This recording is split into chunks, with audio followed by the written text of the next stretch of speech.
Hello, ഇന്ന് ഞാൻ നിങ്ങൾക്ക് പരിചയപ്പെടുത്തുന്നത് സിഷ് ഫ്രോയൻ അഥവാ സന്തോഷിക്കുക എന്നുള്ള ഒരു റിഫ്ലക്റ്റീവസ് വെർബാണ്. ഞാൻ സന്തോഷിക്കുന്നു. ഇഷ് ഫ്രോയ്മിഷ്. കഴിഞ്ഞു പോയ കാര്യങ്ങളെ പറ്റിയോ അല്ലെങ്കിൽ ഇപ്പോൾ നടക്കുന്ന കാര്യങ്ങളെ പറ്റിയോ സന്തോഷിക്കുന്നു എന്ന് പറയുന്നതിന് യൂബർ എന്നുള്ള പ്രിപ്പോസിഷനാണ് ഉപയോഗിക്കുന്നത്. എന്നാൽ വരാൻ പോകുന്ന കാര്യത്തെപ്പറ്റി സന്തോഷിക്കുന്നു എന്ന് പറയുമ്പോൾ ഔഫ് എന്നുള്ള പ്രിപ്പോസിഷൻ ഉപയോഗിക്കും.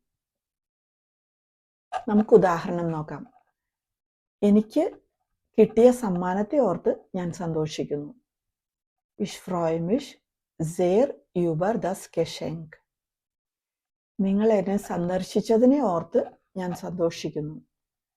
Ich freue mich über deinen Besuch.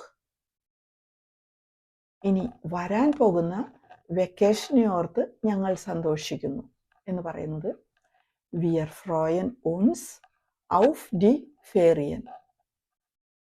ഇനി വരാൻ പോകുന്ന പാർട്ടിയെ ഓർത്ത് സന്തോഷിക്കുന്നു എന്ന് പറയുന്നത് Ich freue mich auf die Feier.